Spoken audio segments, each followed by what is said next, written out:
കാരണം വേറെ ഒന്നല്ല, നമുക്ക് ആകെ ഒരു ലൈഫുള്ളൂ. ആ ഒരു ലൈഫിൽ വേദന എടുത്ത് നമ്മൾ ആകെ ബുദ്ധിമുട്ടി നരകിച്ച് ജീവിക്കുന്നതിനെക്കാട്ടിലും നല്ലത് നല്ല ഹെൽത്തി ആയിട്ട് ഓടിച്ചാടി നടക്കാൻ പറ്റുന്ന മുട്ടുകളുള്ളത് തന്നെയാണ് നമ്മളുടെ ഏറ്റവും വലിയ അസറ്റ്. നമുക്ക് മുട്ടുവേദനയ്ക്ക് സ്ഥിരമായി പെയിൻ കില്ലർ എടുക്കുന്ന ആൾക്കാരാണോ നിങ്ങൾ? Then you are doing a big mistake. ഞാൻ പേടിപ്പിക്കാൻ വേണ്ടി പറഞ്ഞതല്ല, പക്ഷെ പേടിക്കേണ്ട കാര്യങ്ങൾ തന്നെയാണ്. സാധാരണയായിട്ട് പെയിൻ കില്ലർ എടുക്കുന്നത് നമ്മൾ അക്യൂട്ടായിട്ടുള്ള, അതായത് പെട്ടെന്നൊരു പനി വന്നിട്ട് വരുന്ന ശരീരം വേദനയ്ക്കോ അല്ലെങ്കിൽ അങ്ങനത്തെ എന്തെങ്കിലും ഇഞ്ചുറി കൊണ്ടുണ്ടാവുന്ന വേദനയ്ക്കോ ഒക്കെ നമുക്കൊരു വേദന സംഹാരികൾ എടുക്കുന്നതിൽ തെറ്റില്ല. പക്ഷേ തുടർച്ചയായിട്ട് വരുന്ന, അതായത് ഒരു ദീർഘകാലം നിലനിൽക്കുന്ന മുട്ടുവേദന പോലുള്ള ഒരു അസുഖങ്ങൾക്ക് നിങ്ങൾ തുടർച്ചയായിട്ട് പെയിൻ കില്ലർ എടുക്കുന്നത് തീർച്ചയായിട്ടും ഒരു തെറ്റ് തന്നെയാണ്. അത് നിങ്ങൾക്ക് ഗുണത്തിലേറെ ദോഷങ്ങൾ സംഭവിക്കാനുള്ള സാധ്യത വളരെ കൂടുതലാണ്.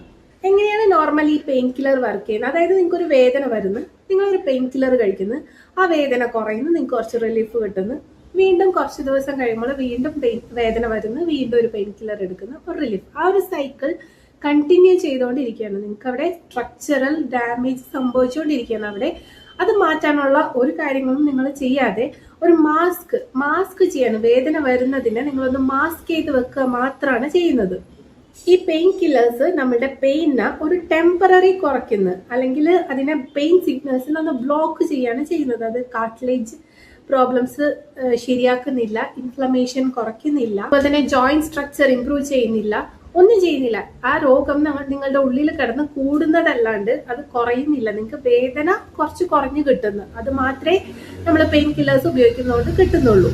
ക്രോണിക്, അതായത് ദീർഘകാലം നിലനിൽക്കുന്ന ബുദ്ധിമുട്ടുകൾക്ക് നിങ്ങളുടെ സ്ട്രക്ചറൽ ഡീജനറേറ്റീവ് ചേഞ്ചസ് എല്ലാം സംഭവിച്ചുകൊണ്ടിരിക്കുകയാണ്. അത് ഉള്ളിൽ കിടന്ന ആ ബുദ്ധിമുട്ടുകൾ കൂടിക്കൊണ്ടിരിക്കുകയാണ് ചെയ്യുന്നത്. അങ്ങനെയുള്ള കണ്ടീഷനിൽ നമ്മൾ പെയിൻ കില്ലർ കഴിക്കുമ്പോൾ 1 നിന്ന് 2 ആകും, 2 നിന്ന് 3 ആകും. അതായത് നമ്മുടെ ഹെൽത്ത് പ്രോബ്ലം അവിടെ നമ്മൾ സെയിം സിംറ്റംസ്, പക്ഷെ നമ്മൾ വേദന സംഹാരികൾ കഴിക്കും. പെയിൻ കില്ലേഴ്സിന്റെ എണ്ണം ഡോസേജ് കൂട്ടിക്കൊണ്ടിരിക്കുകയാണ്. കാരണം ശരീരം അതിന് ഓൾറെഡി റിയാക്ട് ചെയ്ത് തുടങ്ങി. അപ്പൊ നമുക്ക് ഡോസ് കുറച്ച് കൂട്ടേണ്ട വരും. അങ്ങനെ 1 നിന്ന് 2 ആവും, 2 നിന്ന് 3 ആവും, 3 നിന്ന് 4 ആവും.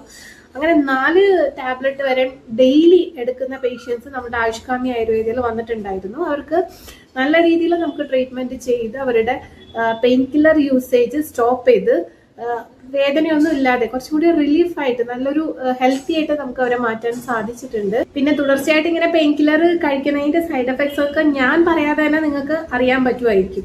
അപ്പൊ അതിനെ കുറിച്ച് ഞാൻ കൂടുതൽ ഡീറ്റെയിൽ ആയിട്ട് പറയേണ്ട ആവശ്യമൊന്നുമില്ല. അപ്പൊ നമ്മൾ എപ്പോഴും റൈറ്റ് അപ്രോച്ച് എന്ന് പറഞ്ഞിട്ടുണ്ടെങ്കിൽ അതിന്റെ റൂട്ട് കോസ് എപ്പോഴും കണ്ടുപിടിച്ചിട്ട് അതിന് വേണ്ട ട്രീറ്റ്മെന്റ് ചെയ്യാണ് വേണ്ടത്. ഇപ്പൊ താൽക്കാലിക ശമനത്തിന് വേണ്ടിയിട്ട് നിങ്ങൾ ഫാർമസിയിൽ പോയിട്ട് നിങ്ങൾ ഒരു പെയിൻ കില്ലർ വാങ്ങിച്ച് കഴിച്ചത് കൊണ്ട് നിങ്ങൾക്കും ബുദ്ധിമുട്ടാണ്. നിങ്ങളിപ്പോ ഇങ്ങനെ വിചാരിക്കുന്നുണ്ടാവും, ഞാൻ വീട്ടിലെ ഫാമിലിയിൽ ചില അമ്മമാർ അങ്ങനെ വിചാരിക്കുന്നവരുണ്ടാവും, ഫാമിലിയിൽ ബുദ്ധിമുട്ടാക്കണ്ട, എനിക്കൊരു വേദനയ്ക്കൊരു മരുന്ന് കഴിച്ചു കഴിഞ്ഞാൽ എൻ്റെ റിലീഫ് ആവുമല്ലോ എന്ന്. പക്ഷെ നിങ്ങൾ ചെയ്യുന്നത് ഏറ്റവും വലിയ തെറ്റാണ്. അത് നിങ്ങൾക്കും ബുദ്ധിമുട്ടാക്കും, നിങ്ങളെ നോക്കുന്ന ആൾക്കാർക്കും ബുദ്ധിമുട്ടാക്കും. അപ്പോൾ ഏറ്റവും തുടക്കത്തിലൊക്കെ ആണെങ്കിൽ നമുക്ക് എളുപ്പത്തിൽ തന്നെ ട്രീറ്റ് ചെയ്യാൻ പറ്റും. ആയുഷ്കാമി ആയുർവേദയിൽ നമ്മൾ മെയിൻ ആയിട്ട് ഇങ്ങനത്തെ ദീർഘകാലം നിലനിൽക്കുന്ന ബുദ്ധിമുട്ടുകൾക്ക് നമ്മളുടെ മെയിൻ ആയിട്ടുള്ള നമ്മൾ പാരമ്പര്യമായിട്ട് കൈമാറി വന്നിട്ടുള്ള ആ ഒരു സിഗ്നിഫിക്കൻറ്റ്, മാജിക്കൽ സിഗ്നിഫിക്കൻറ്റ് എന്ന് വേണമെങ്കിൽ തന്നെ പറയാം, മാജിക്കൽ സിഗ്നിഫിക്കൻറ്റ് ലേപം തന്നെയാണ് നമ്മൾ യൂസ് ചെയ്യുന്നത്. ഒരുപാട് വർഷങ്ങളായിട്ട് നിലനിൽക്കുന്ന വേദനകളൊക്കെ ആണെങ്കിൽ നമ്മൾ ബാൻഡേജ് ചെയ്യാണ് സാധാരണ ചെയ്യാറ്. ബാൻഡേജ് ചെയ്ത് ഒരു 10 ബാൻഡേജ് ആകുമ്പോഴേക്കും അവരുടെ 80% വേദനകളൊക്കെ നമുക്ക് കുറയ്ക്കാൻ പറ്റും. ഒരു 80% ആൾക്കാർക്കും വേദനകൾ കുറച്ച് ബാൻഡേജിൽ തന്നെ നമുക്ക് മുന്നോട്ട് പോകാനായിട്ട് പറ്റും. പക്ഷേ എല്ലാത്തിലും നമുക്കൊരു 100% പറയാൻ പറ്റില്ലല്ലോ. അപ്പൊ ബാക്കിയുള്ള ആൾക്കാർക്ക് നമ്മൾ കിഴികളിലോട്ടൊക്കെ കടക്കേണ്ടി വരും. അവരുടെ ഹെൽത്ത് കണ്ടീഷൻ അനുസരിച്ചൊക്കെയാണ് നമ്മൾ ബാക്കിയുള്ള ട്രീറ്റ്മെന്റ് ചെയ്യുന്നത്. നമ്മൾ മെയിൻ ആയിട്ട് ഫോക്കസ് ചെയ്യുന്നത് ബാൻഡേജുകൾ തന്നെയാണ്.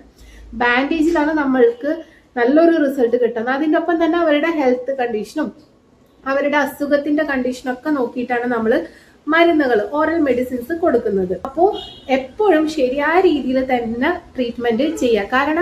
കാരണം വേറെ ഒന്നല്ല, നമുക്ക് ആകെ ഒരു ലൈഫുള്ളൂ. ആ ഒരു ലൈഫിൽ വേദന എടുത്ത് നമ്മൾ ആകെ ബുദ്ധിമുട്ടി നരകിച്ച് ജീവിക്കുന്നതിനെക്കാട്ടിലും നല്ലത് നല്ല ഹെൽത്തി ആയിട്ട് ഓടിച്ചാടി നടക്കാൻ പറ്റുന്ന മുട്ടുകളുള്ളത് തന്നെയാണ് നമ്മളുടെ ഏറ്റവും വലിയ അസറ്റ്. നമുക്ക് വേറെ എന്ത് സ്വത്തോ സമ്പാദ്യമോ ഉണ്ടെങ്കിലും നമ്മളുടെ ആരോഗ്യം ഏറ്റവും നന്നായിട്ട് നിൽക്കുന്നുണ്ടെങ്കിൽ അത് തന്നെയാണ് നമ്മൾക്ക് ഏറ്റവും വലിയ അസറ്റ്. അപ്പൊ എല്ലാവരും ഹെൽത്തി ആയിട്ട് ഇരിക്കുക. അപ്പൊ അങ്ങനത്തെ എന്തെങ്കിലും ബുദ്ധിമുട്ടുകൾ ഉണ്ടെങ്കിൽ തീർച്ചയായിട്ടും നമ്മളെ കോൺടാക്ട് ചെയ്യുക.